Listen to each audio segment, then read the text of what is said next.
Voilà, donc je vais vous parler de l'un de mes sujets favoris, sinon le sujet favori, qui est donc la forme de l'univers, illustré, comme vous le voyez, en arrière-plan par ce somptueux tableau de Salvador Dali, où l'on voit à la fois une référence à la relativité avec les montres molles, l'élasticité de l'espace et du temps, et puis une référence inattendue à la topologie avec ce dodécaèdre, un simple et un flamboyant. Et vous verrez comment les dodécaèdres peuvent intervenir éventuellement pour décrire certains aspects de la forme de l'univers. Un petit rappel historique, parce qu'évidemment, il s'agit d'une très ancienne question sur la forme de l'univers, et notamment est-il fini ou infini.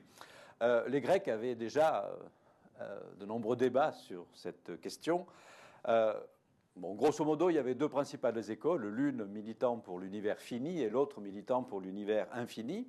Donc l'école de l'univers fini, comme vous le savez, c'est plutôt celle qui s'est imposée en Occident jusqu'au XVIIe siècle. Donc c'est le système clos d'Aristote, perfectionné après sur le plan de la mécanique céleste par Ptolémée. C'est un système qui a été adopté pendant très longtemps, y compris donc par les artisans de la révolution astronomique, Copernic, Kepler ou Galilée, qui maintenaient cette idée d'un univers fini. Vous savez aussi qu'il y avait une autre école de philosophes grecs, l'on appelait les atomistes, Démocrite, Lucrèce, etc., qui prônaient au contraire pour un univers infini. Ici, j'ai mis un diagramme très tardif. En fait, c'est le premier diagramme de l'histoire de l'astronomie. Il date de 1576. Il a été dessiné par un copernicien anglais qui s'appelait Thomas Digges. C'est le premier diagramme dans lequel on voit un diagramme cosmologique dans lequel on voit les étoiles réparties dans un espace très grand et non pas assigné à une sphère ultime qui fermerait le cosmos. Alors cette conception des atomistes a connu diverses fortunes au cours de l'histoire. Dans l'Antiquité, elle a été rapidement délaissée. Elle a été redécouverte au Moyen-Âge avec Nicolas de Cuse notamment. Et puis Giordano Bruno, auquel on vient de faire allusion et qui a payé de sa vie cette thèse atomiste parce qu'elle a des implications très fortes, notamment sur la pluralité des mondes habités. Puis Descartes et puis évidemment Newton dont je vais parler. Alors il faut bien voir en fait que ces deux systèmes-là posent un certain nombre déjà de problèmes que l'on peut considérer comme des paradoxes. Alors le premier d'entre eux, c'est le paradoxe du bord. Dans l'univers fini d'Aristote, eh bien l'univers a un bord, comme vous le voyez. Donc le problème, c'est qu'est-ce qu'il y a au-delà du bord. Le problème avait été déjà soulevé très tôt, déjà par les pythagoriciens, magnifiquement exprimé par Lucrèce dans son merveilleux traité sur la nature. On arrive au bord de l'univers, on tend le bras. Est-ce que si c'est un véritable bord physique, où va le bras? Est-ce qu'il disparaît dans le néant? Ou est-ce que l'univers s'agrandit avec le bras? Auquel cas, ce ne serait pas vraiment un bord. Alors il faut bien voir que ce paradoxe ne pouvait pas être résolu à l'époque, parce que les mathématiques de l'époque ne permettaient pas de concevoir un espace qui puisse être fini mais ne pas avoir de bord.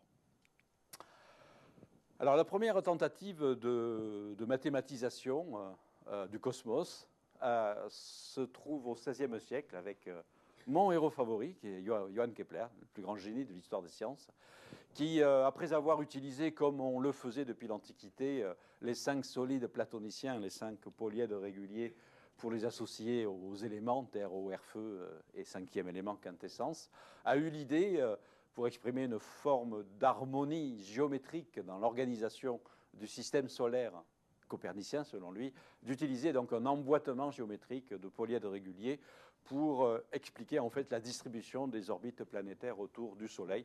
C'est ce qu'il expose dans son tout premier ouvrage, Le secret du monde, en 1596. Bon, ce sera un échec relatif, hein, comme tout modèle d'ailleurs, mais ce sera extraordinairement fructueux pour la suite des choses.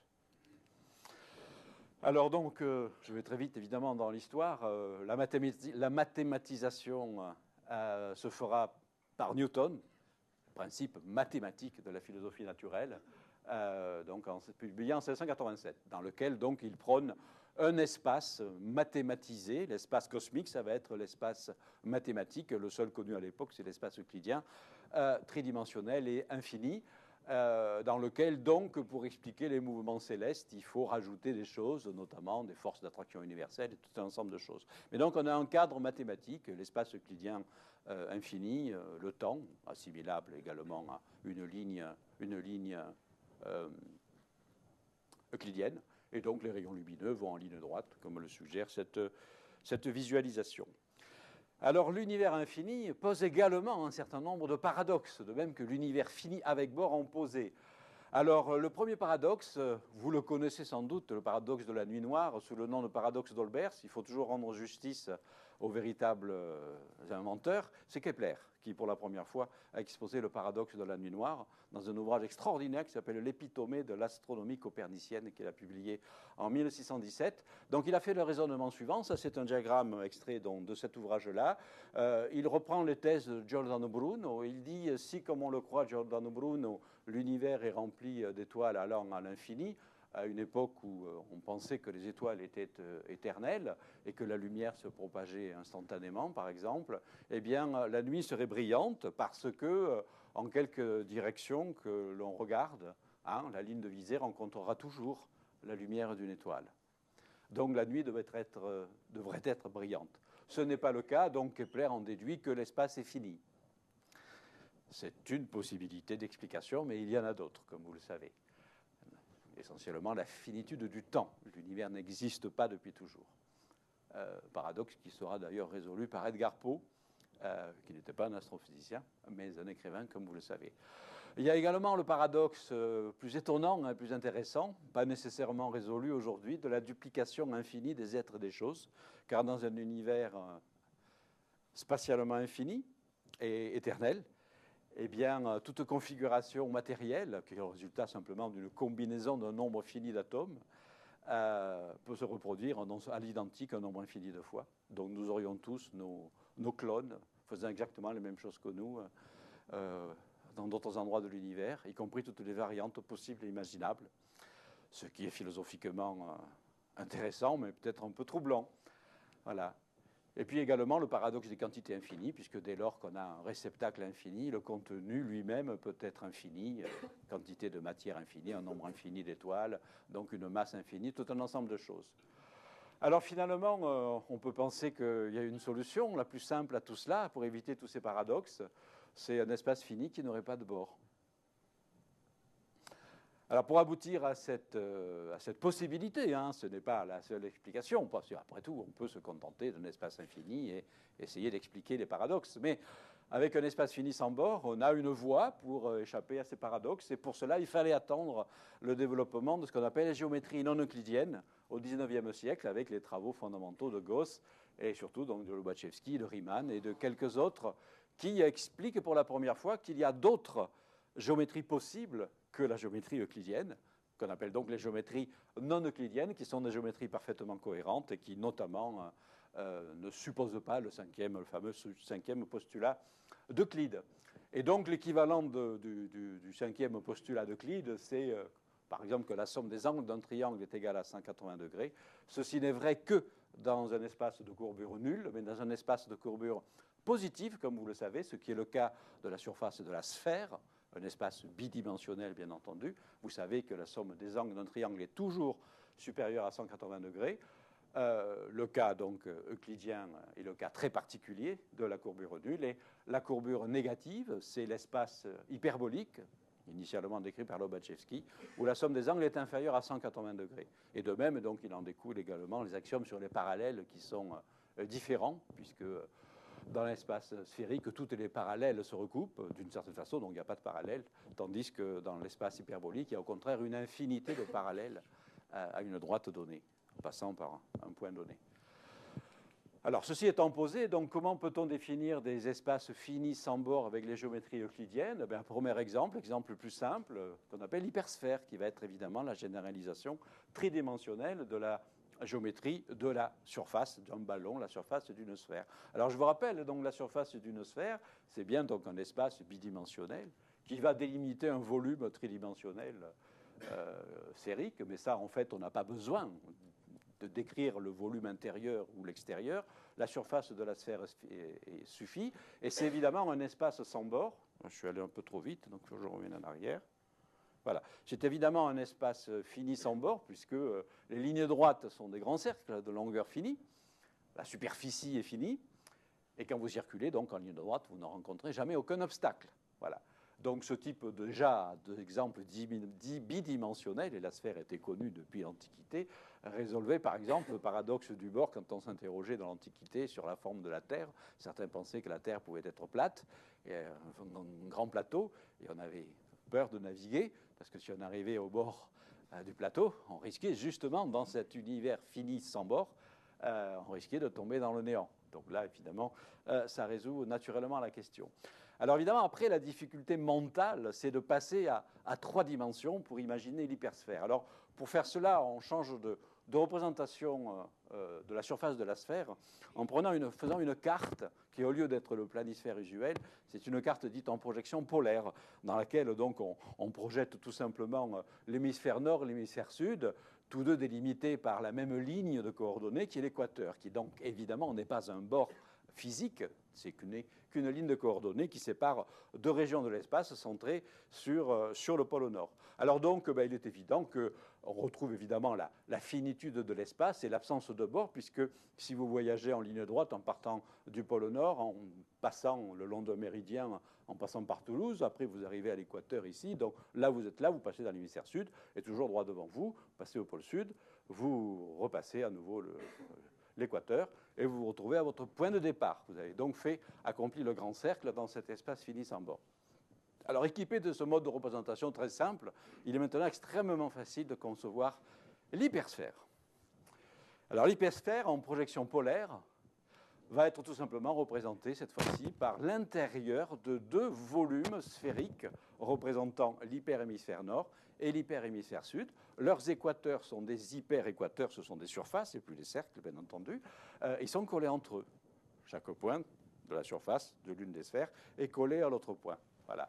Et donc on retrouve la possibilité d'un volume, cette fois-ci tridimensionnel, dans lequel on peut se déplacer arbitrairement. Donc on prend une fusée, on part d'ici, si vous voulez, droit devant nous. On file pendant éventuellement des milliards d'années-lumière. On arrive là. Là, c'est juste l'hyperéquateur. Donc quand on est là, c'est la même chose. On est passé juste dans l'hyperhémisphère sud et on continue le voyage sans jamais rebrousser chemin.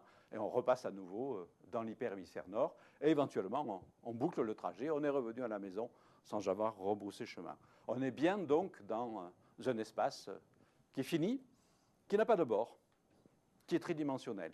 À aucun moment de la démonstration, on utilise un quelconque espace contenant, un espace quadridimensionnel, qui nous permet, nous, de visualiser simplement, mais mathématiquement, on n'en a pas besoin. L'hypersphère existe en elle-même. Et pourquoi l'univers, l'espace cosmique, ne serait-il pas, par exemple, une hypersphère? Au XIXe siècle, il y a une deuxième révolution géométrique qui s'appelle la topologie, qui permet également de concevoir d'autres types d'espaces finis sans bord, mais par un jeu différent. Au lieu que c'est la courbure, par exemple, qui va créer ceci, c'est simplement, par exemple, des reconnexions de l'espace. Alors, donc, l'exemple très simple, c'est vous partez d'un plan, surface euclidienne bidimensionnelle infinie, vous en coupez un bout, et puis comme le bout a des bords, par exemple la feuille de papier, il faut coller les bords pour les éliminer. Donc, vous obtenez évidemment le cylindre. Donc, le cylindre, je le rappelle, je n'arrête pas de me tromper de bouton, voilà, le cylindre est évidemment une surface localement euclidienne, c'est-à-dire à la surface du cylindre, l'être plat mesure la somme des angles d'un triangle égale à 180 degrés. Donc, il est dans un espace euclidien. Mais évidemment, ses propriétés globales, sa topologie globale est très différente, puisque au moins dans une direction, l'espace est fini. On peut aussi couper les deux bouts du cylindre et recoller les bords. Et cette fois-ci, vous obtenez ce qu'on appelle le tore plat, qui est donc un espace à nouveau parfaitement localement euclidien et qui, lui, est totalement fini sans bord. Comme la sphère, mais s'il est très différent de la sphère, hein, c'est une surface qui a un trou, donc la topologie est très différente. Et voici donc un autre exemple d'espace fini sans bord, et puis toutes les généralisations tridimensionnelles dont je vais parler tout à l'heure. Alors notre parcours dans l'histoire va faire maintenant un arrêt sur le début du XXe siècle, avec l'avènement de la théorie de la relativité générale, hein, qui, je vous rappelle, est une nouvelle théorie de la gravitation élaborée par Albert Einstein, mais qui géométrise la gravitation. Au lieu de l'expliquer par une force, l'attraction universelle de Newton, qui était quelque chose d'assez inexplicable, hein, et de magique, une interaction à distance instantanée, on a cette fois-ci une explication par la déformation en fait, de l'espace, du tissu même de l'espace et du temps, par la distribution des corps massifs, comme le suggère donc, cette vision très métaphorique donc, du tissu élastique déformé par les corps massifs, et la gravité va être juste la manifestation de la déviation des trajectoires des corps naturels, des corps libres, épousant la forme courbe de l'espace. Et on retrouve comme cela non seulement Newton, mais avec des corrections qui sont évidemment observées. Donc on a une meilleure théorie de la gravitation, mais qui implique du coup un nouvel espace et un nouveau temps, une nouvelle mathématisation de l'espace-temps, c'est l'espace-temps courbe. Alors maintenant, on est équipé, c'est bon, là, pour aborder vraiment le sujet en termes modernes de la forme de l'univers. Alors, parler de forme, ça veut dire qu'on va utiliser un modèle géométrique, bien entendu. Alors après, vous pouvez soupçonner que selon le degré de résolution auquel vous allez observer l'espace, vous plaquerez des modèles géométriques différents. Je veux dire, dans la vie de tous les jours, et quand je dis dans la vie, c'est même dans la physique de tous les jours, mécanique classique et même relativité restreinte, ben, la description de l'espace, ça reste la description d'un espace euclidien, ou éventuellement pseudo-euclidien si on est en relativité restreinte, mais donc il n'y a pas de courbure, et pas de topologie non plus. Voilà. Donc ça, c'est le niveau de base. Alors évidemment, on ne va pas s'intéresser à ce niveau aujourd'hui. Un autre niveau, ben, c'est le niveau où la gravitation intervient. Donc on a de la courbure qui entre en jeu. Alors c'est le royaume donc, de la relativité générale et des applications particulières à la cosmologie. Alors on peut avoir des régions où la courbure est fortement variable parce qu'on a un objet très concentré donc qui va fortement courber l'espace dans son voisinage, et dès qu'on va s'en éloigner, on va retrouver l'approximation euclidienne. Alors ce sont notamment les fameux trous noirs qui provoquent les distorsions les plus importantes. Et donc, ben, vous avez eu le superbe séminaire de Alain Riazuelo qui vous a montré des animations sur justement les distorsions du paysage cosmique provoquées par l'effet de mirage gravitationnel dû au trou noir. Donc, je n'en parlerai pas aujourd'hui. On se concentrera au contraire sur l'espace à plus grande échelle, la cosmologie. Alors, la cosmologie, à ce niveau-là, on va voir rapidement qu'en cosmologie, on n'a pas de courbure très forte à un certain endroit parce que la matière est distribuée de façon homogène dans l'espace, donc ça engendre une courbure globale, disons, plus faible. Je vais revenir dessus. Et puis, on va s'intéresser au niveau le plus global possible, la forme de l'espace dans son ensemble, parce qu'on verra que les modèles cosmologiques issus de la relativité générale ne spécifient pas, par exemple, si l'espace est fini ou infini. Il faut rajouter des hypothèses supplémentaires venant des mathématiques et venant de la topologie. Et donc, à ce niveau-là, nouvelle branche qu'on peut appeler donc la topologie cosmique, eh bien, interviennent à la fois des propriétés de courbure, qui sont plutôt des propriétés locales, finalement, et des propriétés topologiques, qui sont plutôt donc des propriétés globales de l'espace-temps. Alors, il faudrait aussi s'intéresser à l'autre extrémité de l'échelle, c'est-à-dire la forme possible de l'espace, de l'univers, à très petite échelle. Alors là, on est dans le royaume de la gravitation quantique, ces théories encore en cours d'élaboration, qui portent des noms différents selon les scénarios, théorie des cordes, gravité quantique à boucle, géométrie approximative, enfin bref, rassurez-vous, je ne vous en parlerai pas, mais c'est un royaume en plein développement, à peine ébauché en fait, mais dans lequel on peut soupçonner qu'à très petite échelle, par exemple à l'échelle quantique, la structure de l'espace et du temps est extraordinairement fluctuante, avec à la fois de la courbure et de la topologie, mais qui, elles, ne peuvent plus être décrites qu'en termes probabilistiques. Voilà. Alors l'idéal, évidemment, serait, quand on rêve à une théorie de tout, certains rêvent à une théorie de tout. Moi, personnellement, je ne pense pas qu'on puisse arriver un jour à une théorie de tout, mais certains rêvent de cela, pourquoi pas. Eh bien, dans une théorie de tout, on pourrait relier peut-être toutes les échelles et expliquer peut-être la topologie globale de l'univers en termes donc de propriétés infinitésimales. Pourquoi pas? Ça, c'est un vaste programme pour la deuxième moitié du siècle. Alors, je reviens sur les équations d'Einstein. C'est quasiment la seule équation que je vous montrerai, sous forme compactifiée, donc ça va, c'est pas trop compliqué. Donc l'idée de base, hein, c'est de relier donc, les propriétés géométriques locales de l'espace à la distribution de matière, ce qui est donc visualisé de façon très métaphorique. Là, le tissu est courbé au voisinage des corps massifs. Voilà. Alors, quand on passe au domaine de la cosmologie, j'y ai déjà fait allusion, on a un problème qui se simplifie parce que, comme vous le voyez, c'est ce superbe cliché astronomique que pratiquement tout le monde a vu. C'est un champ incroyablement restreint. Je crois que c'est l'équivalent du champ soutenu par une pièce de monnaie à 10 mètres de distance.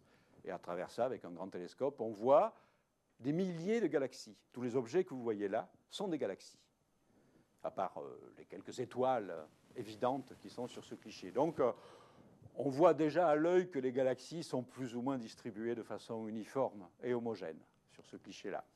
Et donc, cette propriété justement particulière d'homogénéité, d'uniformité de la distribution de matière dans l'univers va impliquer finalement une grosse simplification du modèle géométrique sous-jacent, c'est-à-dire on va avoir une courbure spatiale constante.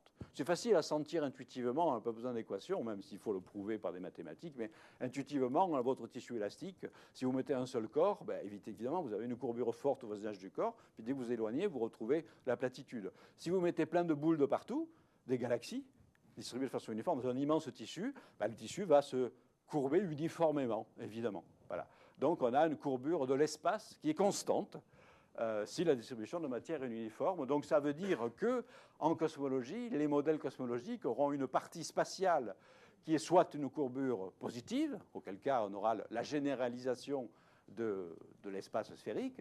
Là, je montre juste les images bidimensionnelles, mais évidemment, là, on est à 3 dimensions. Si la courbure est négative, on aura plutôt un espace hyperbolique. Et dans le cas extrême, le cas frontière, le cas limite, on retombe sur le cas très particulier donc, de l'espace euclidien. Mais en fait, la relativité générale en elle-même ne dicte pas les propriétés globales de l'espace. Et tout au plus, on sait sur le plan purement mathématique que tous les espaces de courbure positive sont nécessairement finis, de volume fini. En revanche, l'espace plat, sans courbure ou hyperbolique, ce n'est que dans certaines hypothèses simplificatrices que l'espace est infini, mais comme je vous le montrerai, on peut définir des espaces localement euclidiens ou hyperboliques qui sont parfaitement finis, grâce donc à des subtilités topologiques qui vont rendre les choses intéressantes. Alors, ça c'est une chose, mais la chose la plus importante de la relativité, c'est que la distribution de matière et d'énergie ne se contente pas de courber l'espace, ce que suggère juste l'analogie simpliste du tissu, ça courbe aussi le temps, tout simplement parce qu'en relativité, on a un espace-temps. Et l'incidence de la matière sur la géométrie, c'est la géométrie spatio-temporelle. Donc courber le temps, d'une certaine façon, ça équivaut à donner une dynamique au tissu élastique de l'espace. Donc une distribution homogène de matière dans l'univers va donner une dynamique au tissu spatial, c'est-à-dire que le tissu spatial ne peut pas rester statique, et c'est la grande découverte, évidemment, de la cosmologie du XXe siècle. On a un espace dynamique. Donc dynamique, ça veut dire que soit il est en expansion, soit il est en contraction, ou éventuellement avec des phases d'expansion et de contraction qui changent au cours de son histoire. Mais l'univers, donc, a une histoire. C'est donc la grande découverte, comme vous le savez, de ces deux personnages, qui sont Alexandre Friedmann et Georges Lemaître, qui donc découvrent les premiers et étudient les premiers, ces fameuses solutions de la relativité générale à application cosmologique, les solutions des équations d'Einstein, auxquelles Einstein s'opposera très longtemps, car Einstein était très attaché à l'idée d'un univers statique et il lui faudra beaucoup de temps pour admettre la réalité observationnelle, en fait, par exemple, de l'expansion de l'univers. Bien. Alors donc les modèles cosmologiques qui en découlent, qu'on appelle donc les modèles de Friedmann-Lemaître, pour les grands publics simplifiés, les modèles de Big Bang, parce qu'il se trouve que, évidemment, comme vous allez le voir sur les courbes, ces modèles ont une singularité initiale. Donc pour la partie spatiale, je répète, on a les 3 cas de figure possibles, une courbure positive, une courbure négative ou, le cas intermédiaire, une courbure nulle. Et selon les équations simples de Friedmann et Lemaître, en fait, cette propriété est liée à un paramètre que l'on appelle la densité moyenne de matière et d'énergie dans l'univers, que l'on normalise à l'unité. Donc on appelle ça oméga, le paramètre de densité. Cette densité est dite critique, correspond juste au cas critique euclidien. Et si on a une densité de matière-énergie qui dépasse cette valeur critique, eh bien on a nécessairement une courbure positive. Et si la densité est inférieure, on a nécessairement une courbure négative. Mais donc la partie encore, je répète, la plus intéressante, c'est la dynamique, la partie dynamique. Comment va bouger le tissu élastique, certes courbé, au cours du temps. Et donc là, vous reconnaissez donc justement les solutions de Big Bang. Pourquoi Big Bang? Parce que dans tous les cas de figure, lorsqu'on extrapole vers le passé, on obtient nécessairement l'idée d'un début de l'expansion dans une configuration initiale, sinon infiniment petite, parce qu'après là se pose le problème des singularités, du moins extrêmement concentrée, ce que l'on va appeler Big Bang. Et vous voyez que donc on a en fait la possibilité d'un univers en expansion-contraction, pardon, je me suis trompé de bouton, on a la possibilité d'un univers en expansion-contraction uniquement dans le cas d'une géométrie à courbure positive et sans tenir compte d'un facteur sur lequel je vais revenir, qu'on peut appeler constance cosmologique ou énergie noire. On a donc un univers fermé, fermé à la fois dans l'espace et fermé dans le temps, il commence et il finit dans le temps. Mais dès que l'on rajoute un terme, qui est la constante cosmologique, bien, on peut avoir un univers ouvert à expansion perpétuelle, même dans le cas où l'espace est fermé sur lui-même. Et dans tous les autres cas, vous voyez que c'est plutôt le cas ouvert qui l'emporte, généralement, dans la plupart des cas de figure. Bien. Alors après, ces solutions sont connues depuis 1931, très précisément, dans un article de Lemaître, où c'est exposé dans toute sa généralité. Et puis depuis non, parce que l'article de Lemaître de 1927, pour la première fois, il fait le lien entre les décalages spectraux et l'expansion de l'univers, est un modèle qui n'a pas de singularité initiale. Il part de l'univers statique d'Einstein, il est en expansion. Et ce n'est qu'en 1931 qu'il pousse le raisonnement plus loin pour un univers à Big Bang. Voilà. Alors, depuis 80 ans, les cosmologistes essaient de savoir dans quel cas de figure notre univers réel pourrait être. Est-il en expansion perpétuelle ou en expansion-contraction? Et cette expansion s'accélère-t-elle ou pas? Alors, grâce à la formidable panoplie d'instruments que l'on a aujourd'hui, et grâce à l'observation de différents types d'objets, on peut utiliser certains types de supernovas qui font office en quelque sorte de chandelles standards, qui permettent d'étalonner un certain nombre de propriétés de l'univers dans l'espace et dans le passé.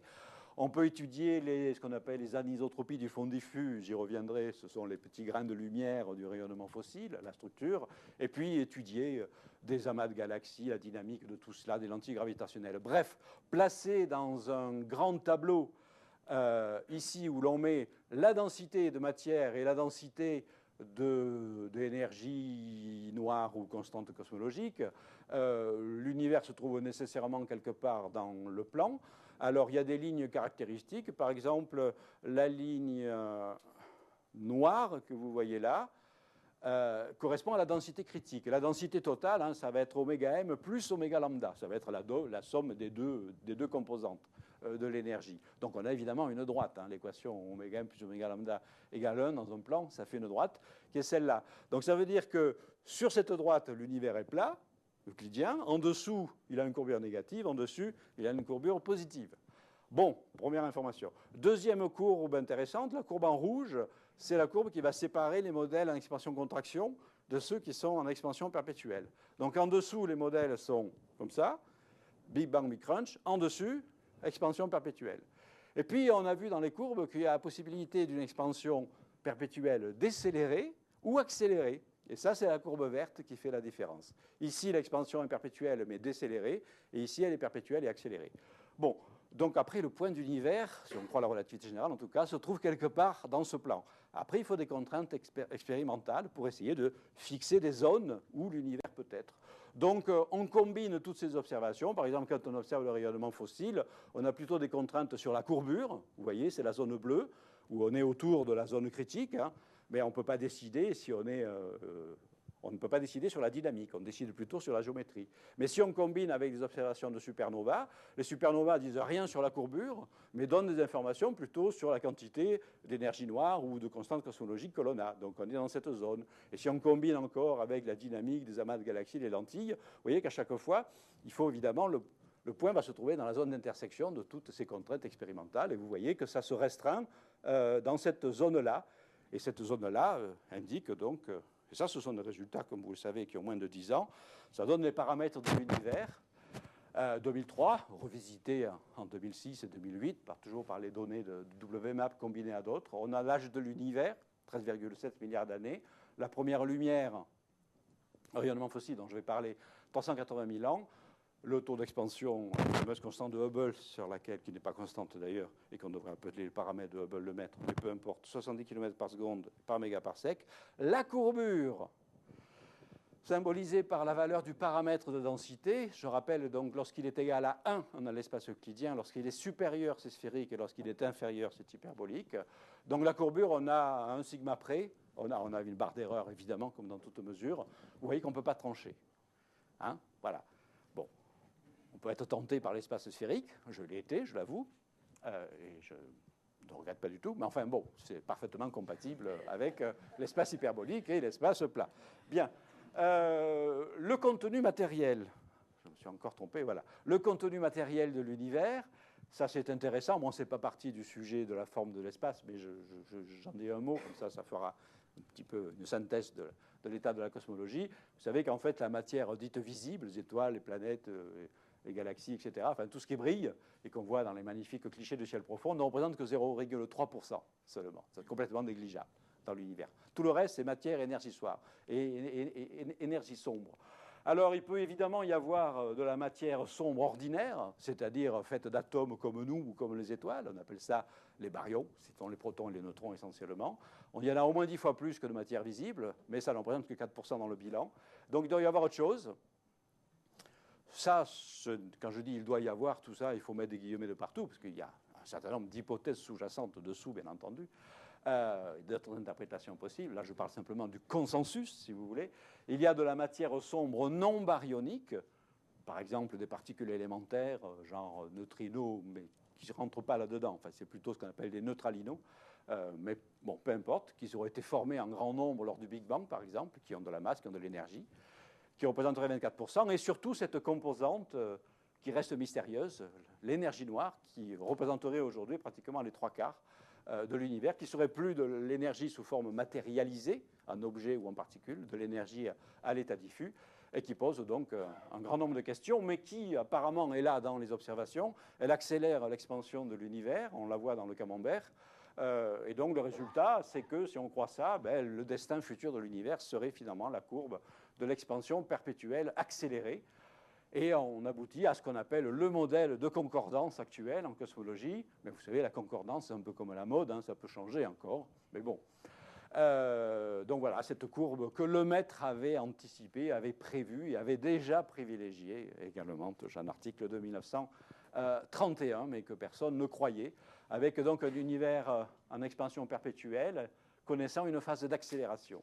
Alors, les observations actuelles des supernovas suggèrent en plus que la phase d'accélération aurait commencé il y a environ 6 à 7 milliards d'années dans le passé, à peu près à la moitié de l'âge de l'univers par rapport à nous.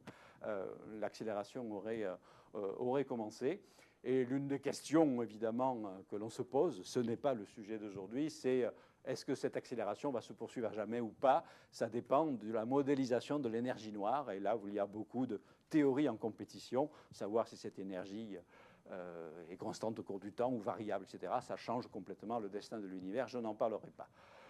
Bref, en tout cas, ce que l'on retient, c'est que ce modèle de concordance dit que la densité d'énergie, il y a un E en trop, là, c'est évident, est au voisinage de la densité de la valeur critique, avec une prédominance de l'énergie noire, qui confère une expansion accélérée. Et puis le modèle de concordance suppose, et c'est là maintenant où on va se concentrer sur ce sujet exclusivement, suppose que l'espace est euclidien, parce qu'on va dire que oméga, finalement, si proche de 1, il n'y a qu'à le mettre exactement égal à 1, donc c'est euclidien, et puis on va supposer que la topologie est la plus simple qui soit, ça s'appelle la topologie monoconnexe, donc que l'espace est infini.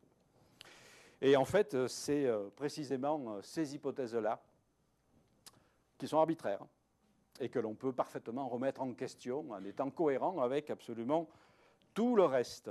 Voilà. Alors pourquoi ça peut être remis en question? Oui, j'ai quelques transparents qui sont en anglais, mais bon, pas eu le temps de les traduire, il n'y a pas de problème. C'est que, en fait, la théorie de la relativité générale, où on répète ici à nouveau les équations d'Einstein, ne donne comme solution des solutions locales, c'est-à-dire la description locale de la forme de l'espace, de la géométrie locale, propriétés de courbure notamment, mais ne spécifie pas les propriétés globales de l'espace-temps. Est-il fini ou infini? Est-il simplement connexe ou multiplement connexe? Est-il un seul morceau, plusieurs morceaux? A-t-il des trous ou pas? Tout un ensemble de choses qui ne sont pas spécifiées par la relativité générale. Donc il faut rajouter des hypothèses supplémentaires venant justement de la topologie et de la classification de toutes les formes possibles de l'espace. Et nous voici enfin dans le sujet, quelle est la taille et la forme de l'univers. Alors évidemment, il faut faire la distinction entre l'univers que nous observons et même l'univers potentiellement observable, étant équipé d'un télescope parfait, par exemple, qui recenserait tout ce qu'il y a dans l'univers, et puis l'univers physique. Alors l'univers observable, par définition, nous sommes au centre, et il a un bord. Ce bord, c'est un bord non physique, c'est une frontière géométrique, l'on appelle un horizon, puisque comme un navigateur à la surface de l'océan, la Terre étant courbée, le navigateur ne voit pas toute la surface terrestre, sa vue est limitée par un cercle, son cercle d'horizon. Il est au centre du cercle, s'il bouge, le cercle bouge avec lui, donc c'est une frontière purement géométrique et arbitraire, et elle est là parce que la Terre est courbée, qu'on ne peut pas tout voir. Voilà. Ben, nous sommes des navigateurs dans l'espace-temps. L'espace-temps est courbé, nous dit la relativité générale. Donc il y a forcément un horizon que l'on appelle horizon cosmologique, et nous sommes au centre de cet univers observable. Cet horizon cosmologique, on peut même en calculer la taille, le rayon, tout de même que le navigateur s'y connaît. C'est un livre en manuel géographique, on est le rayon de courbure de la Terre, il sait que son horizon est à environ 300 km par exemple. Eh bien, dans l'espace-temps, notre horizon, actuellement, il est à 51 milliards d'années-lumière.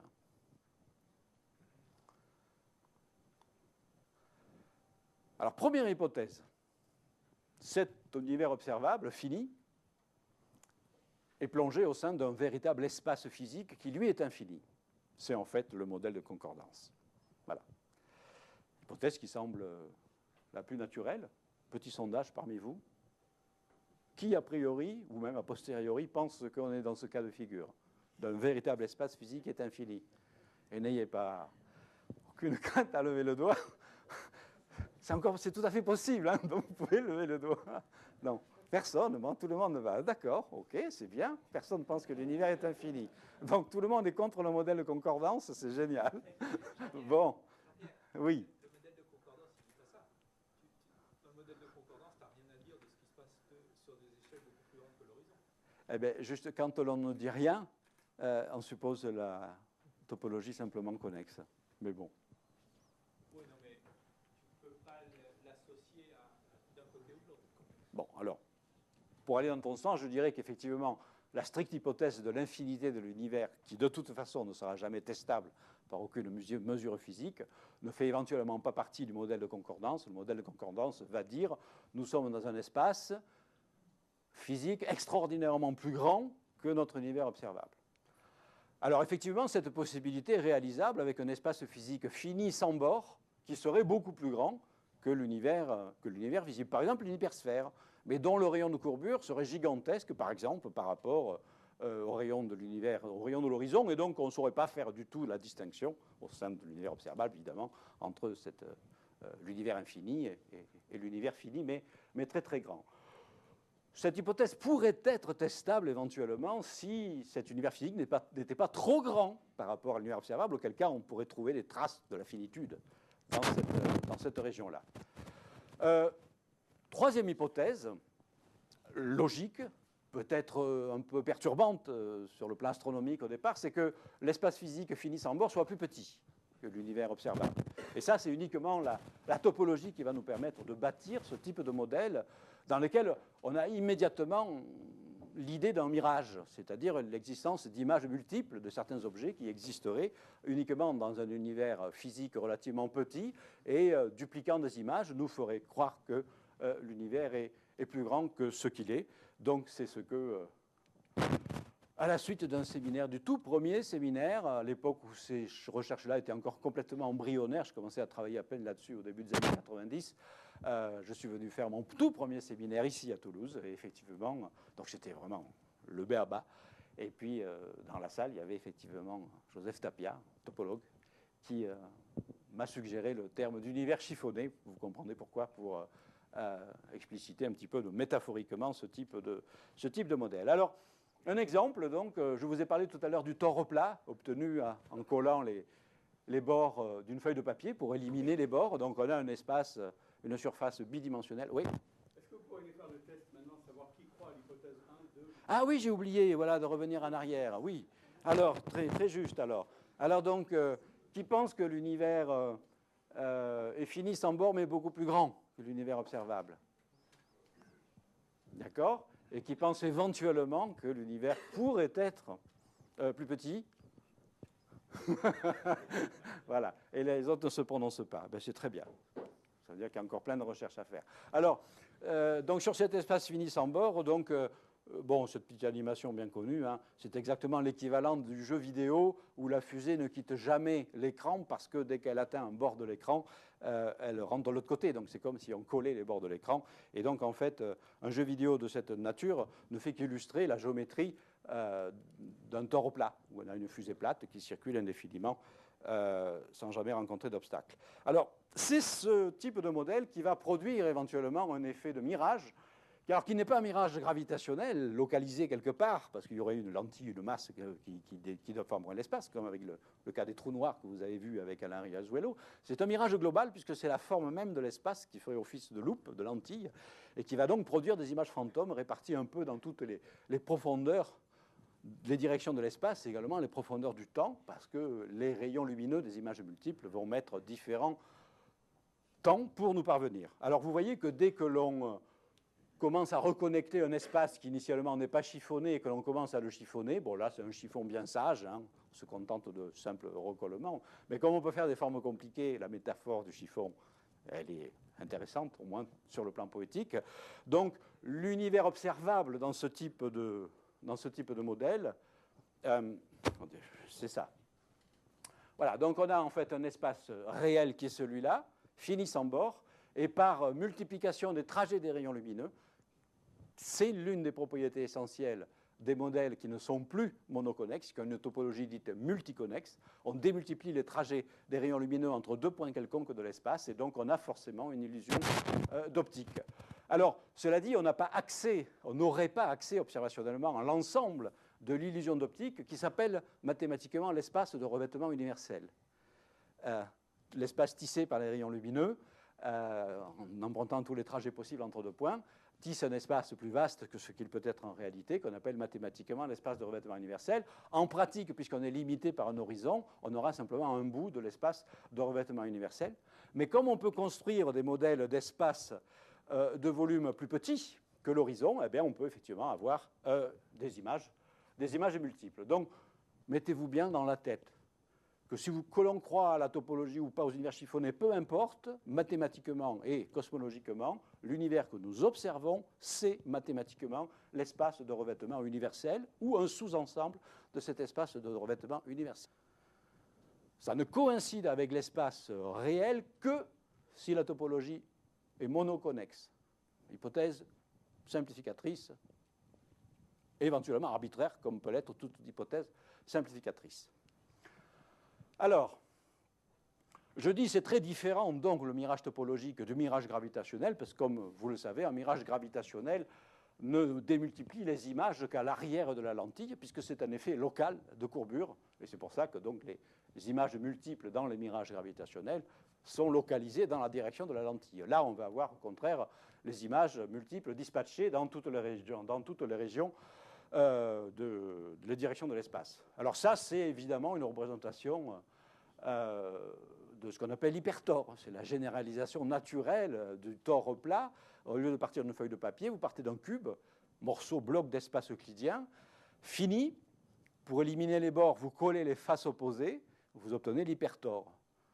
Démultiplication des trajets des rayons lumineux, illusion d'optique, une mosaïque en réseau qui va démultiplier les images, selon évidemment cette chose absolument évidente où on répète par exemple les images de la Terre par des translations. D'accord ? Voilà. Alors on donne parfois, pour les besoins de la vulgarisation, l'image de pièces tapissées de miroirs, ce genre de choses qui démultiplient les images. Alors évidemment, ce n'est qu'une métaphore parce que ces espaces-là n'ont pas de bord, justement, n'ont pas de miroirs réfléchissants, mais en tout cas, leur forme et leur topologie démultiplient les images un peu comme les miroirs, mais pas tout à fait comme les miroirs. Parce que Si là, c'était un miroir, imaginons que cette pièce soit un hypertore. Ça veut dire qu'en fait, ce mur-là, c'est le même que celui-là. Le plancher, c'est le même que le plafond. Et là, c'est la même chose que là. Si c'était un miroir, je me tourne, et je verrai mon image de face, comme dans un miroir. Hein. En réalité, l'hypertore est différent. Je me déplace. Ma caméra me suit.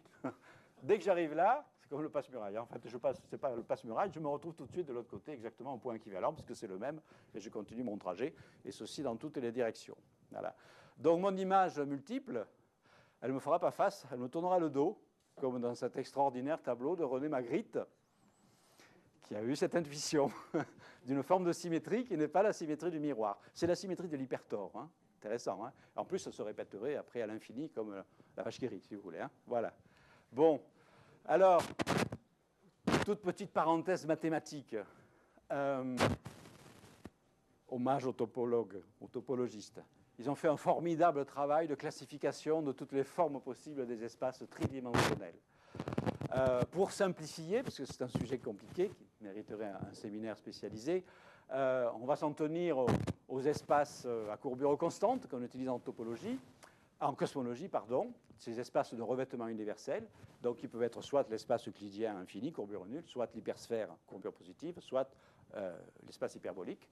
Et puis on montre que l'on classifie l'ensemble des formes possibles de ces espaces-là en se donnant ce qu'on appelle un polyèdre fondamental, c'est-à-dire donc c'est un polyèdre convexe comme ici, voilà, et dans lequel on va en fait coller les faces entre elles par un certain nombre de groupes de transformations appartenant à un groupe spécifique. Et finalement, la classification des espaces se réduit à la classification des groupes compatibles avec le polyèdre fondamental et l'espace de revêtement universel. Exemple le plus simple, si on s'intéresse à la classification de tous les espaces euclidiens tridimensionnels, il y en a 18, figurez-vous. On le sait que depuis 1934. Là, il n'y en a que 17 qui sont montrés. Eh ben, le 18e, c'est l'espace ordinaire. Hein. Puis là, ce sont les espaces qui, au lieu d'être monoconnexes, sont multiplement connexes. Alors, ces espaces ne sont pas nécessairement entièrement finis. Hein. Là, vous voyez, par exemple, il y a deux espaces qui sont, qu'on appelle les espaces tabulaires, qui sont en fait finis uniquement dans une direction, ils sont compactifiés uniquement dans une direction et infinis dans deux autres. Là, on a des espaces plutôt dits cheminés, on en a 5, où ils sont compactifiés dans deux directions et infiniment longs dans une troisième. Et puis là, ce sont les espaces euclidiens pleinement finis, avec il y en a 6 qui sont spatialement orientables et 4 qui ne le sont pas, avec toutes les étrangetés que l'on a avec le ruban de Möbius ou la bouteille de Klein, et à 3 dimensions. Voilà. Et donc, le plus simple de ces 18 espaces multiconnexes, c'est l'hypertore, donc, où on se contente de coller les faces opposées par des translations. Mais vous voyez qu'un peu comme avec le ruban de Möbius à 2 dimensions, on peut coller les faces opposées, par exemple en faisant un quart de tour. Ici, on colle les faces opposées en tournant la porte d'un quart de tour. C'est permis par la structure du groupe, où on peut faire un demi-tour, et à chaque fois, on obtient des espaces différents, mais qui sont localement euclidiens. Bon, c'est juste pour vous donner un petit aperçu. Un autre aperçu sur les subtilités de la topologie. Prenons par exemple comme figure de départ, comme polyèdre fondamental, un dodécaèdre. Bon, pourquoi? Vous allez voir. Bon, c'est joli, le dodécaèdre. Il est connu depuis l'Antiquité, puis depuis l'Antiquité, déjà, chez Platon, on l'associe à la quintessence. Hein? Pourquoi pas? Alors, quand vous prenez un dodécaèdre, vous voyez immédiatement que les faces opposées, elles sont décalées d'un dixième de tour. Bon, maintenant, si vous voulez les coller entre elles, ben, il y a seulement 3 possibilités. Il n'y a que 3 façons consistantes de coller les faces décalées d'un dixième de tour. Soit un dixième de tour, soit 3 dixièmes, soit 5 dixièmes. Ben, si vous collez les faces avec un dixième de tour, on obtient l'espace sphérique dodécaédrique de Poincaré, qui est un espace sphérique à courbure positive. Si vous les décalez de 3 dixièmes de tour, on obtient un espace hyperbolique, pourtant partant de la même forme, le dodécaèdre, mais un groupe de transformations différents. On obtient cette fois-ci un espace hyperbolique qu'on appelle l'espace de Seyfert de Weber.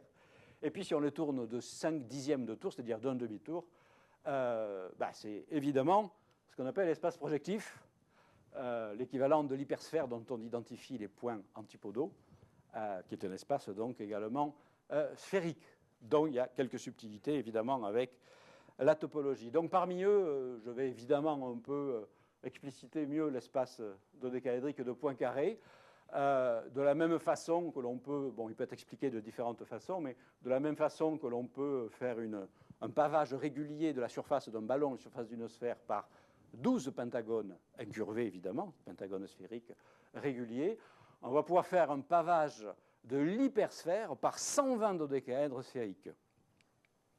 Alors pour cela, en fait, il faut coller les faces opposées en les tournant d'un dixième de tour, comme je vous l'ai dit, et on crée cette tessellation de S3 dans cette représentation qui vaut ce qu'elle vaut. C'est un espace fini, hein, le revêtement universel est fini, mais c'est une mosaïque constituée de 120 dodécaèdres sphériques. Bien. Alors maintenant, évidemment, on peut jouer avec tous ces espaces-là et essayer de les visualiser pour voir les effets d'optique et les mirages topologiques qu'ils créent.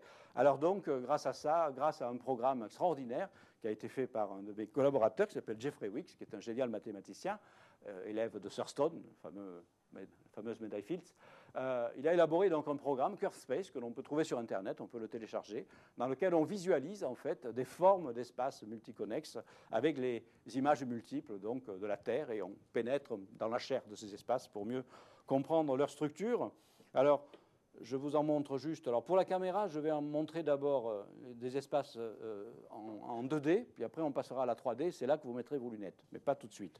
Alors, on va commencer par l'hypertore, tout simplement. Donc, on l'a déjà vu. Il faut que j'ouvre les fenêtres pour que l'on voit mieux la structure. Voilà, on ouvre un petit peu les fenêtres. Voilà, on ne garde plus que l'armature. Et voilà, on a évidemment le réseau régulier. On peut changer de direction et accélérer si vous vous ennuyez. Voilà, OK ? Donc là, toutes les images multiples se déduisent par translation, le réseau normal. Alors, plus intéressant maintenant, l'espace dodécaédrique sphérique. Eh bien, donc, la cellule de base, ça va être cette fois-ci un dodécaèdre. Et voici à quoi ça ressemble. On va changer un petit peu de direction. Voilà. Alors, vous voyez bien la structure du dodécaèdre qui semble se répéter. Et les images multiples distribuées d'une certaine façon. On va accélérer un petit peu. Hein, voilà. Vous voyez, ça bouge dans tous les sens. Alors, les images multiples semblent beaucoup plus groupées que dans l'espace euclidien. Et vous remarquerez quelque chose d'étrange. C'est que de temps en temps, vous avez des images de la Terre lointaine, d'une certaine façon, qui sont plus grosses que les images proches de nous. C'est évidemment un fameux effet de la courbure positive. Dans un espace de courbure positive, on peut avoir reconvergence des rayons lumineux, et la loi de diminution du diamètre apparent des objets avec la distance, que l'on trouve dans l'espace euclidien, n'est plus la même. Et on a, à partir d'une certaine coordonnée, une augmentation du diamètre apparent avec la distance. Et c'est ce que l'on voit très bien sur cette chose-là. Donc on voit à la fois sur ces visualisations les propriétés topologiques, mais aussi les propriétés locales de courbure. Voilà. Alors, l'exemple... Ah, pardon, maintenant il faut mettre les lunettes. Mettez les lunettes. Et je passe en 3D. On va mettre perspective, vue stéréo. Voilà. Vous voyez bien tous ? D'accord ?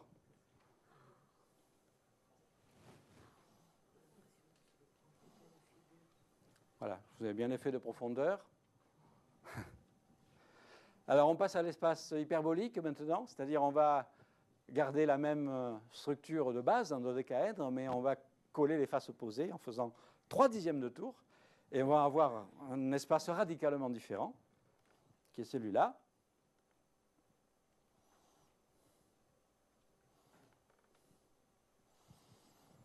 C'est plus calme. Hein ?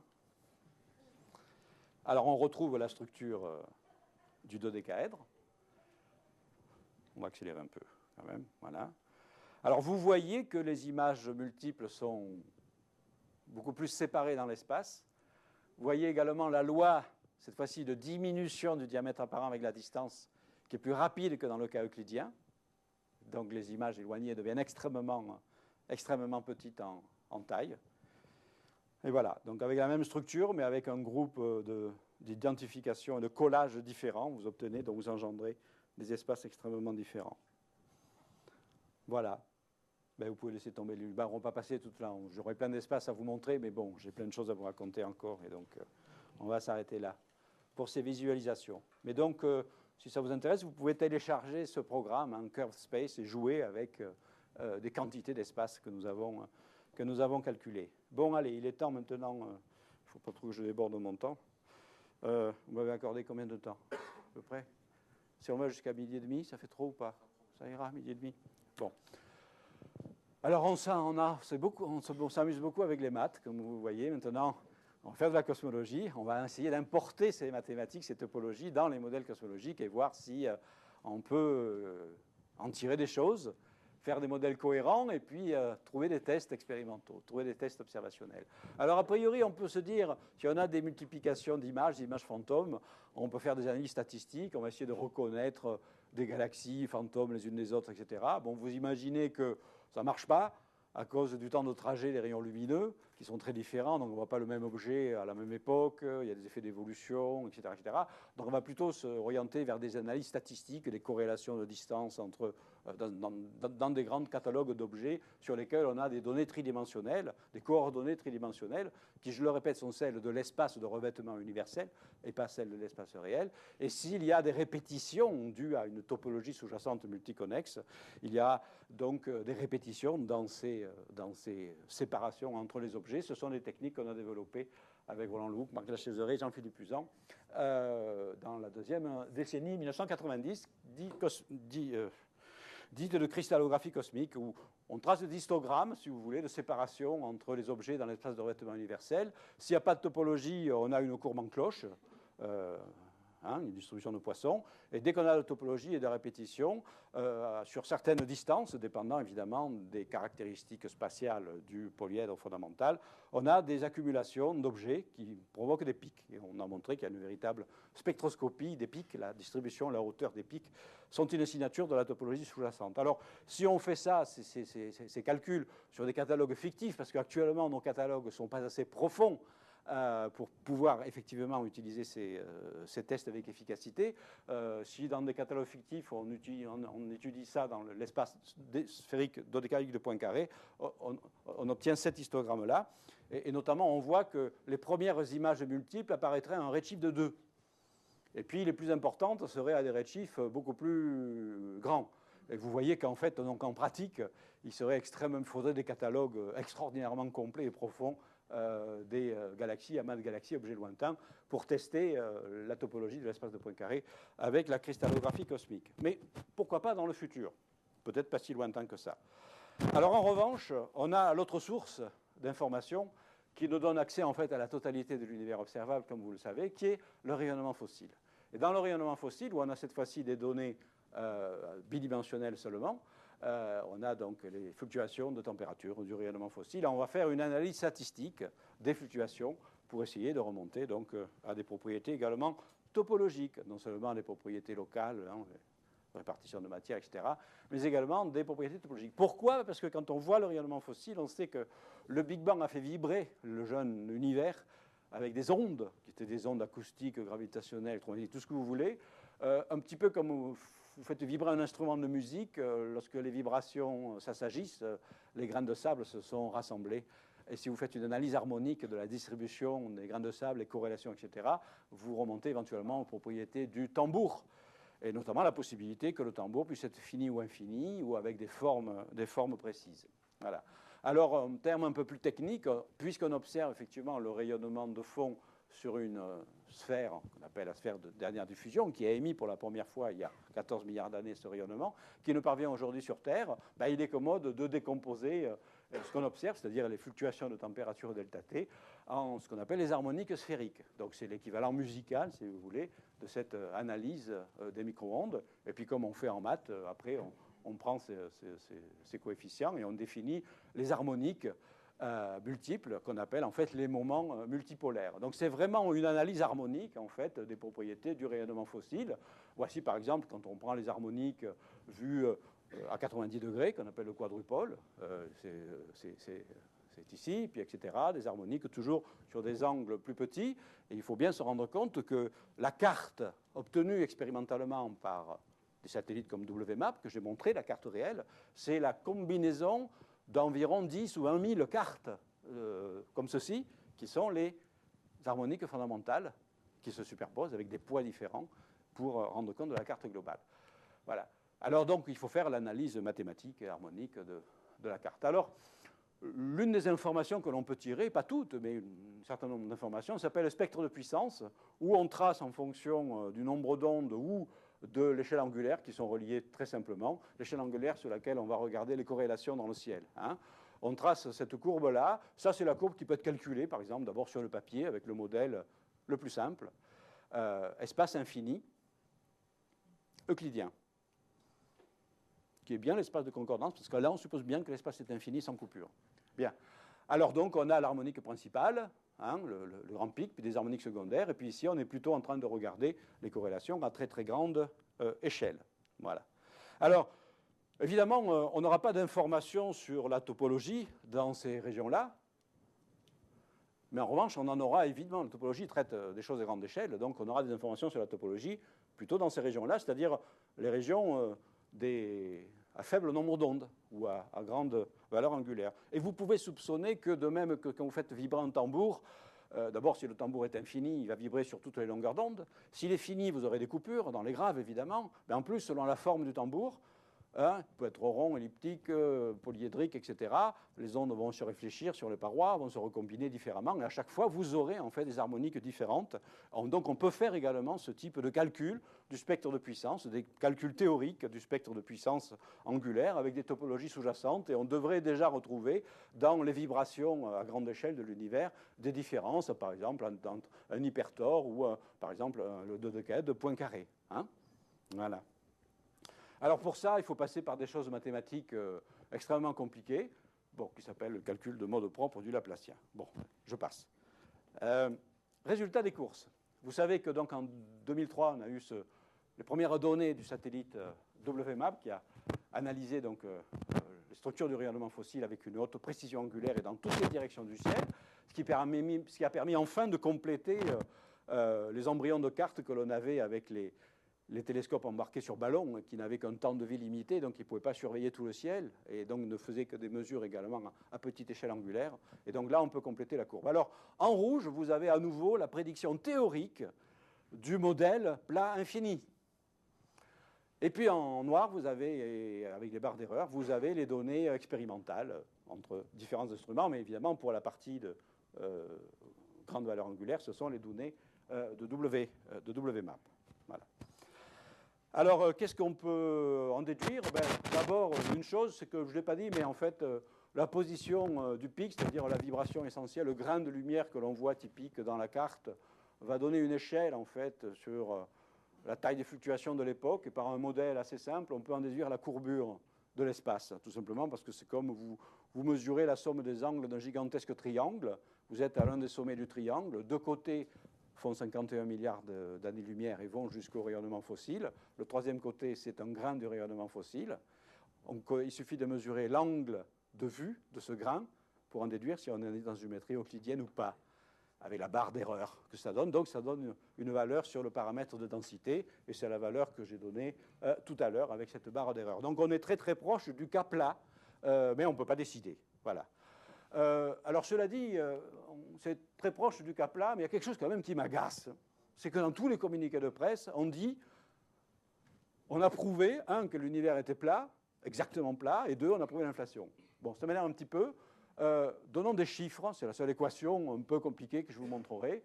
Le rayon de courbure de l'espace, dès lors qu'il n'est pas plat, c'est donné par cette formule très simple, qui dépend uniquement du paramètre de Hubble, de la densité de matière et de la constance cosmologique. Et le rayon de l'horizon lui-même est donné, donc la taille de l'univers fini, est donnée par cette formule également, cette intégrale très simple, faisant intervenir les mêmes paramètres. On met des chiffres là-dedans. D'accord? Alors, mettons comme chiffre, on dit souvent, et on lit souvent, que l'univers est aussi plat que nous, à la surface de la Terre, que la Terre est plate, parce qu'on voit qu'un tout petit bout de la Terre. Je suis désolé, mais cette analogie, elle est totalement fausse pour la raison suivante. C'est que sur Terre, le rayon de l'horizon, c'est 300 km, et donc on observe effectivement un tout petit bout de la surface terrestre par rapport à son rayon de courbure global, et effectivement, à notre échelle, c'est plat. À l'échelle de l'univers, c'est tout à fait différent. Si on suppose, alors c'est vrai que c'est très sensible à la valeur de oméga, mais si on suppose par exemple oméga égale 1,015, qui est en plein milieu de la barre d'erreur de WMAP, on a en fait un rayon de courbure de l'hypersphère associé. On a nécessairement un univers sphérique, donc il a un rayon de courbure. Ce rayon de courbure, c'est 98 milliards d'années-lumière, tandis que le rayon de l'horizon, bon, je vous ai dit 51, mais là, pour cette valeur-là, c'est 46. Donc vous voyez qu'on observe quand même une portion non négligeable de l'hypersphère. Hein. Bon, c'est pas... Et donc, il y a des traces réellement de la courbure dans cette partie observable. Bon, passons aux choses plus sérieuses. La partie maintenant du spectre observé à grande échelle, où visiblement il y a un manque de puissance, si vous voulez, un manque de vibration observé par rapport au modèle prédit par le plat et infini. Voilà. Bon, je simplifie beaucoup les choses là parce que ça fait l'objet de débats scientifiques et techniques. L'une des interprétations possibles, ce n'est pas la seule, c'est que l'espace peut être fini avec une forme particulière, parce que si je reprends l'analogie de l'instrument de musique, il est clair qu'un instrument de musique étant de taille finie, quand on en jouera, il y aura toujours des coupures dans les grandes longueurs d'onde, c'est-à-dire dans les graves, bien entendu. On ne peut pas vibrer, l'objet ne peut pas vibrer avec des longueurs d'onde plus grandes que sa propre taille. Il pourrait en être de même de l'espace. Si l'espace est fini, relativement petit, en tout cas un tout petit, plus petit que l'horizon pour que ce soit observable, eh bien, on aurait des coupures, effectivement, dans les vibrations à grande échelle. Voilà. Alors, c'est vrai que ce n'est pas la seule explication, donc juste pour satisfaire les quelques techniciens qu'il y a là, de la cosmologie, peut-être qu'il y a des effets statistiques qu'on appelle la variance cosmique, qui rendent le signal, l'écart non significatif.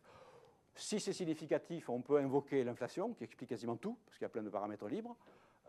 Et sinon, on peut invoquer une géométrie différente, par exemple des modèles anisotropiques, ou justement une topologie multiplement connexe. Donc un espace fini qui ne peut pas vibrer sur des échelles plus grandes que sa taille. Alors, on a montré, pour faire vite, on a montré en fait, dès qu'on a eu les données de WMAP, que c'est Alain Riazuelo, Jeffrey Weeks, Jean-Philippe Usan et Roland Lehoucq, on a montré qu'il y a toute une classe d'espaces multiconnexes, d'espaces chiffonnés, pour simplifier, dits bien proportionnés, qui peuvent rendre compte du spectre de puissance. Un espace bien proportionné, c'est un espace fini, sans bord, multiconnexe, pas trop anisotrope, et de taille à peu près comparable à la taille de l'horizon. Donc on a par exemple des espaces plats qui sont des tors ou des variantes de tors, ou on a par exemple des espaces sphériques pas trop allongés, et notamment justement les trois espaces polyédriques faisant intervenir donc soit un dodécaèdre, un octaèdre ou un tétraèdre, peuvent expliquer le spectre de puissance. Mais vous voyez qu'il y a aussi des contraintes sur la courbure.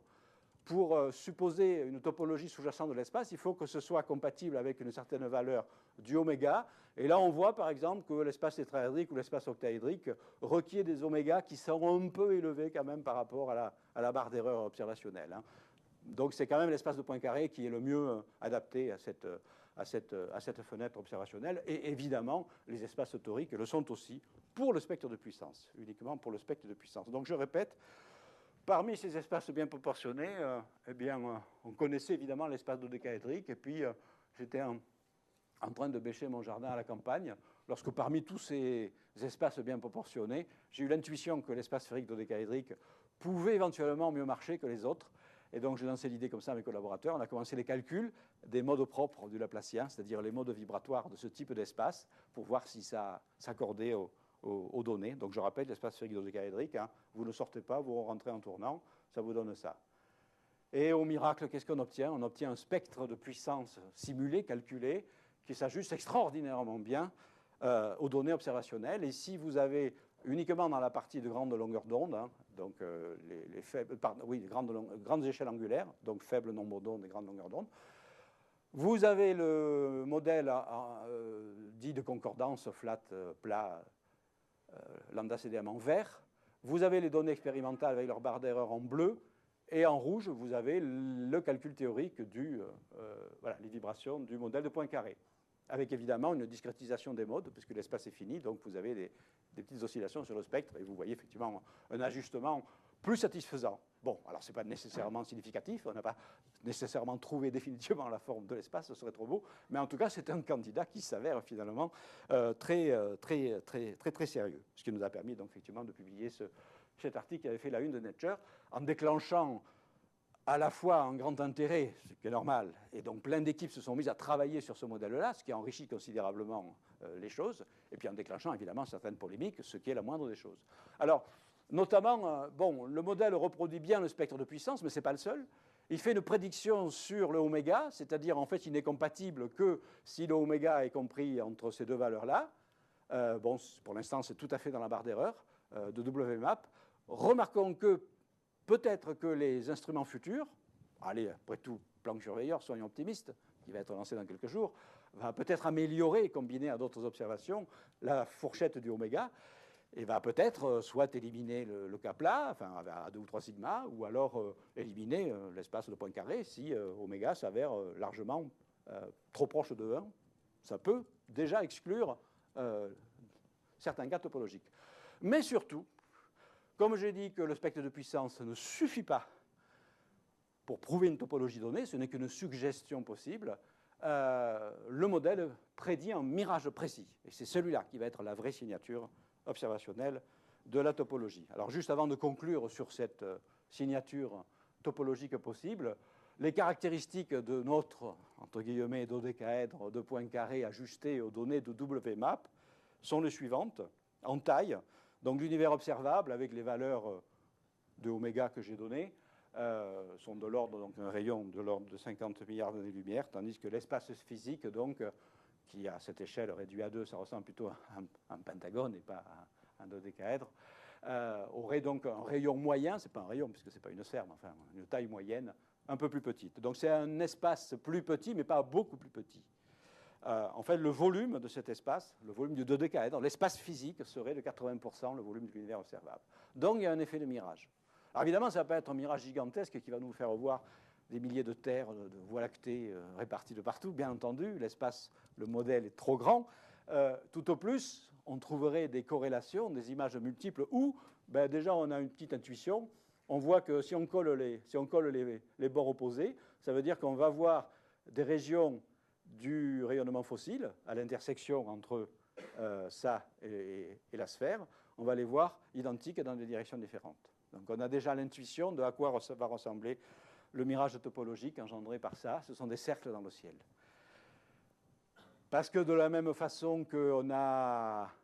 Si on avait par exemple des astronomes extraterrestres distincts de nous, qui ont les mêmes instruments de mesure que nous, ils observent le rayonnement fossile en provenance de leur surface de dernière diffusion, qui a le même rayon que le nôtre, mais ce n'est pas la même région de l'espace qu'ils voient. Donc ils voient une carte qui ressemble statistiquement à la nôtre, mais les fluctuations sont pas au même endroit. S'ils ne sont pas trop loin, eh bien, nos sphères s'intersectent. S'ils sont à moins de 50 milliards d'années-lumière de nous, les sphères s'intersectent. Et ce n'est uniquement qu'à l'intersection de ces deux sphères, c'est-à-dire le long d'un cercle, que si l'on pouvait communiquer instantanément par télépathie avec ces astronomes-là, on se mettrait d'accord exactement le long de ce cercle sur les points que l'on voit dans le rayonnement fossile. Bon, facile à comprendre. Maintenant, imaginons que l'univers est multiconnexe et ces astronomes extraterrestres, c'est nous. C'est notre image multiple. Donc on voit cette fois-ci le cercle, le même cercle dans des directions opposées, une fois dans cette direction-là et une autre fois dans la direction éventuellement opposée, dans ce cas extrêmement simple. Donc on va voir des paires de cercles dans le rayonnement fossile. Donc voilà, le test final et définitif de la structure de la topologie serait de chercher dans la structure du rayonnement fossile des points qui seraient les mêmes, associés donc selon des paires de cercles, le long desquels on verrait exactement le même profil de variation de température autour de la moyenne, qui est la température du rayonnement de fond. Vous imaginez bien que si on prend des cercles au hasard, on ne trouvera jamais la même courbe. Ce n'est que si les points sont identiques, à une phase près, les cercles peuvent être tournés les uns par rapport aux autres, que l'on pourrait prouver une topologie. Et vous comprenez que ces cercles ne sont autres que l'intersection des faces du polyèdre fondamental, qu'il soit dodécaédrique ou autre, avec la sphère de dernière diffusion. Ça donne évidemment des cercles. Bien, on s'approche de la chose finale. Alors là, chaque topologie engendre un mirage topologique. Alors par exemple, c'est vraiment pas difficile à comprendre que le dodécaèdre, avec ses 6 paires de faces opposées, va produire 6 paires de cercles corrélés, antipodaux, diamétralement opposés dans le ciel, et déphasés de 36 degrés. Question, donc quelque chose qui ressemblerait à ça, si vous voulez. Question, est-ce que c'est dans les données? Soit des données déjà présentes, WMAP, ou est-ce que ça peut être dans les données futures? Gros débat. Alors c'est déjà dans les simulations numériques, hein. si on s'amuse à faire une simulation numérique de l'émission du rayonnement fossile dans un espace dodécaédrique de Poincaré, c'est ce qu'on a fait avec les collaborateurs il y a 1 ou 2 ans, on a bien effectivement la sphère de dernière diffusion qui se répète dans l'espace de revêtement universel sous forme d'une mosaïque dodécaédrique et qui s'intersecte là. Ce sont les cercles d'intersection que vous voyez. Hein. Bon. Alors maintenant, est-ce que c'est dans les données? Alors, le problème général de chercher des cercles corrélés dans une carte, c'est un problème compliqué parce que, enfin compliqué, pas compliqué, mais énormément demandeur de temps de calcul parce que c'est une recherche à 6 paramètres, parce qu'il en faut 2 pour localiser le centre d'un cercle, 2 autres pour un deuxième cercle, après on va faire varier les rayons, et puis après on va faire varier la phase. Et dans cet espace à 6 paramètres, étant donné que dans la carte actuelle, par exemple le WMAP, on a 3 millions de pixels, une recherche complète prendrait 10 puissance 23 opérations, ce qui, compte tenu des moyens de calcul actuels, ça prendrait à peu près 10 millions d'années. Bon, donc en attendant, on va supposer des topologies sous-jacentes qui vont simplifier le problème. Par exemple, si on prend un hypertore ou un dodéca de Poincaré, on saura, par exemple, que les cercles sont nécessairement antipodaux, diamétralement opposés dans le ciel. On connaît également la phase relative. Enfin bref, on peut diminuer l'espace des paramètres. On peut commencer à faire après des analyses sur les données qui ne durent plus que quelques mois. Donc c'est faisable. Voilà. Et ça a été fait. Donc il y a des équipes, donc, pas nous, parce que nous on est des théoriciens, qui testent après donc, le modèle sur les données de WMAP. Voilà. Alors la prédiction, je répète, hein, c'est 6 paires de cercles antipodaux déphasés de 36 degrés avec un certain diamètre angulaire qui doit être inférieur à 70 degrés. Et puis il y a 3 équipes qui ont cherché ça. Il y a l'équipe américaine qui à l'origine avait conçu la méthode des paires de cercles, Cornish et compagnie, qui ont publié en 2004 un article négatif en disant qu'ils n'avaient vu aucun signe de cercles antipodaux corrélés, donc excluant le dodécaèdre de Poincaré, et excluant aussi toutes les autres topologies. Et sur ce point-là, ils sont allés trop loin. Mais bon, je vous le dirai pourquoi, peut-être. Une équipe allemande qui a fait maintes analyses statistiques, légèrement différentes, évidemment, sur les mêmes données, où non, avant de parler de l'équipe allemande, je ferais mieux de parler de l'équipe polonaise, Roukema et compagnie, qui en 2004 avait publié un premier papier en disant oui, on a vu exactement les 12 cercles dans le ciel, etc. Et puis leur analyse statistique n'était pas satisfaisante. Et très récemment, ils ont repris avec des analyses plus sérieuses des calculs. Et à nouveau, ils répondent oui, pas au même endroit, d'autres cercles, je vais en parler. Bon, voilà. Et puis il y a une équipe allemande qui dit ni oui ni non. C'est bien, hein, comme ça tout le monde est clair. C'est soit oui, soit non, soit peut-être. Alors pourquoi cette incertitude? Qui croire là-dedans? Eh bien, tout petit truc technique. Hein. La seule chose technique pour finir, c'est qu'en fait ce que l'on voit dans le rayonnement fossile, c'est un truc un peu compliqué. Les fluctuations de température que l'on observe, ce n'est pas seulement les vrais grumeaux de température et de densité qu'il y a dans la surface de dernière diffusion. Parce que le plasma qui a émis ça, alors ça, donc l'effet direct, c'est ce terme-là, hein, lié aux fluctuations de densité et au potentiel gravitationnel. Ça s'appelle le terme de Sachs-Wolf. La corrélation exacte, le mirage parfait, les cercles parfaits, ne se réalisent que s'il y avait uniquement ce terme-là. Un peu comme les mirages gravitationnels, dans une situation idéale, objet sphérique aligné, vous devriez avoir un anneau. On ne voit jamais les anneaux d'Einstein, on ne voit que des morceaux. Là, ça va être pareil. Pourquoi? Parce qu'il y a des perturbations. Perturbations dues, par exemple, au mouvement du plasma qui émet, qui bouge un peu, ça introduit une correction, on appelle l'effet Doppler, et surtout, un effet qui est un effet d'intégration sur la ligne de visée. Le photon, avant de vous parvenir, partant du rayonnement fossile, sur ces 14 milliards d'années de voyage, il traverse des potentiels de gravitation différents. Et donc, il y a un terme correctif dans la carte que vous obtenez. Et en fait, ces termes-là détruisent en partie le signal topologique. Et exemple, ça c'est une simulation d'un hypertore où la taille est plus petite que la surface de dernière diffusion, où on ne tient que le terme de Sachs-Wolf. Et donc, effectivement, vous voyez que la sphère de dernière diffusion s'auto-intersecte avec ces 2 copies les plus proches, une à droite, une à gauche, exactement selon des cercles le long desquels vous voyez les fluctuations de température sont exactement les mêmes le long de ces 2 cercles-là. Et uniquement parce que c'est le terme de Sachs-Wolf. Alors, dans la réalité, ça va être perturbé. Et justement, l'équipe allemande et notre équipe et d'autres ont montré en fait que c'est justement dans la zone intéressante que les perturbations sont les plus importantes. Regardez ce calcul qui montre, c'est un calcul qu'on a fait avec mes collaborateurs en 2007, c'est le calcul théorique donc, du spectre de puissance complet du dodécaèdre de Poincaré. J'avais montré tout à l'heure uniquement la partie ici. Là, c'est le spectre complet, enfin en allant en tout cas jusqu'au premier pic, en rouge.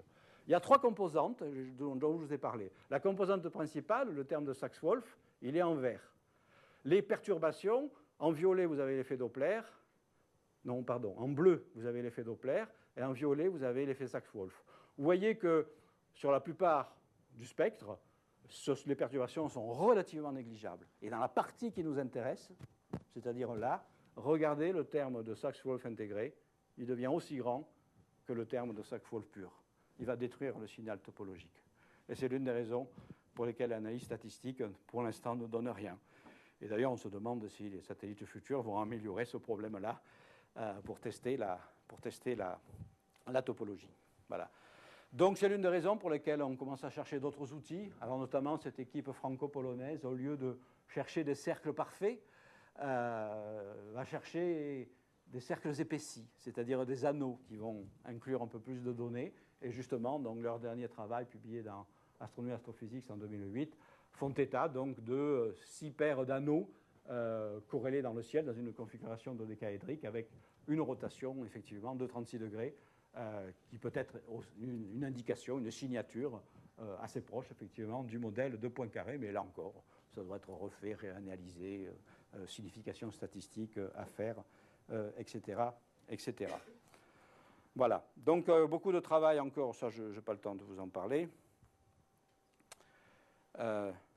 Simplement un mot là-dessus, c'est qu'en en fait, même si le dodécaèdre de Poincaré se révèle un jour ne pas être le bon candidat, il reste d'autres topologies qui sont candidates. Et ce que je voudrais juste dire, là, sur les transparents que j'ai passés, c'est que le dodécaèdre de Poincaré, il est joli, il est beau, figure simple, etc. Mais dans la plupart des cas, les topologies sont beaucoup plus compliquées. Et notamment, le dodécaèdre de Poincaré reste globalement homogène. Dans la plupart des topologies génériques, je dirais, y compris les topologies qui expliquent également le spectre de puissance, l'espace devient inhomogène. Ça veut dire que vous brisez le sacro-saint principe cosmologique, indépendance de la position dans l'espace. Ça veut dire que vous pouvez fabriquer, par exemple, des modèles d'espace compatibles avec ce que je viens de vous dire, mais qui sont des sortes de bouteilles de Klein, par exemple, tridimensionnelles, et dans lesquelles, si vous êtes à une certaine position dans votre polyèdre fondamental, dans votre cube, si vous êtes au centre, vous voyez ces paires de cercles quelque part, et dès que vous bougez, les paires de cercles changent de position. C'est-à-dire l'espace lui-même n'est pas identique, l'espace n'est pas identique selon les positions où vous êtes. On brise le sacro-saint principe cosmologique, mais après tout, ce n'est jamais qu'un principe. Pourquoi ne pas le briser? Bon. Mais ça rendrait évidemment la détection d'une topologie de cette nature beaucoup plus difficile. Pour conclure, sur le plan théorique, on peut se dire, et on doit se poser la question, pourquoi quelque chose de compliqué, topologie multiconnexe, plutôt que la topologie simplement connexe? On peut invoquer le principe de simplicité, ce que vous voulez, etc., etc. Bon. Donc ça veut dire que si la topologie d'aujourd'hui, elle est compliquée, elle doit avoir une explication à l'origine de l'univers. Pourquoi? Parce que la théorie de la relativité générale classique nous dit, par un théorème de Guéroche, qu'au cours de l'ère classique de l'univers, l'évolution des équations d'Einstein, il ne peut pas y avoir de changement de topologie. Donc la topologie s'est fixée au moins à l'ère quantique. Et donc il faudrait pour ça, si la topologie d'aujourd'hui c'est un vestige de l'ère quantique, ben, ça voudrait dire qu'il faut développer des théories de gravité quantique qui éventuellement expliqueraient la probabilité de surgissement spontané au sortir de l'ère quantique des propriétés de l'univers, y compris ses propriétés topologiques, et y compris sa forme, que l'on donc retrouverait aujourd'hui, dilatée évidemment par l'expansion, l'inflation, tout ce que vous voulez. Voilà. Et là, on rentre évidemment dans le domaine des théories de gravité quantique. Ça peut être la cosmologie quantique, ça peut être la cosmologie des Brane, la gravité quantique à boucle. Juste pour terminer, à chaque fois ça fait un quart d'heure que je vous promets de terminer, mais là on s'approche réellement. Dans l'approche par exemple de la cosmologie quantique, bon, les choses sont régies par ce qu'on appelle l'équation de Wheeler-DeWitt, avec le fonctionnement de l'univers. Enfin, bref, des calculs plus ou moins récents suggèrent que dans ce truc-là, dans cette modélisation-là, les propriétés géométriques et topologiques de l'espace se mesurent en termes de probabilité, fonction d'onde, etc. Et donc, en fait, il s'avère que les espaces de volume fini et multiconnexes représentent la plus forte probabilité. Donc, c'est une petite indication que dans le cadre de cette théorie, finalement, ce ne sont pas les modèles infinis simplement connexes qui sont privilégiés, probabilistiquement en tout cas, c'est plutôt ces modèles de volume petit et multiplement connexes, puisque, à part l'hypersphère, tous les autres modèles finis, sans bord, sont nécessairement multiconnexes. Bon, mais ça, ce n'est jamais que la technique des sommes sur les topologies, qui est une technique parmi d'autres. Les choses dont on parle plus, c'est les théories des cordes, vous savez. Alors, en théorie des cordes, il faut invoquer, comme vous le savez, des dimensions supplémentaires de l'espace-temps. Par exemple, 10 dimensions, les 3 ordinaires et puis 7 dimensions supplémentaires. Alors, ça voudrait dire que, par exemple, une topologie donnée, le dodécaèdre de Poincaré, ne décrirait que la topologie d'une brane tridimensionnelle, que nous appelions jusqu'à présent notre univers, mais ce serait en fait juste une tranche d'un espace fondamental plus compliqué. Alors évidemment, ça veut dire que le problème, la question, bon, on laisse tomber, la question de la topologie va se poser. Alors elle se pose dès qu'on ajoute des dimensions supplémentaires. Regardez, ça c'est un truc très simplifié. On se contente de rajouter 2 dimensions à l'espace de base. Et ces 2 dimensions, mais on peut avoir des topologies différentes. Ici, vous rajoutez 2 dimensions compactifiées sous forme de sphère, tandis que là, vous rajoutez 2 dimensions compactifiées sous la forme d'un tore. Eh bien, les 2 solutions sont complètement différentes. Elles vous donnent des modèles d'univers différents, de la physique des particules est différente. Donc vous voyez aussi que dans la théorie des cordes, dès que vous rajoutez les dimensions, le problème de la topologie des dimensions supplémentaires va également engendrer une richesse extraordinaire d'univers différents. Alors très généralement, les espaces à dimensions supplémentaires que l'on rajoute aux 3 dimensions usuelles s'appellent les espaces de Calabi-Yau. Donc les recherches suggèrent que la topologie de ces espaces engendre en fait des modèles d'univers complètement différents, des modèles de théorie des cordes complètement différents, des familles de particules. Donc, tout ça, la vraie conclusion, c'est que vous voyez que dans le cadre de ces théories élargies de la gravitation quantique, tout reste à faire sur le plan de la cosmologie. Donc, on peut continuer à jouer. C'est pas tout, la recherche scientifique, c'est un immense jeu.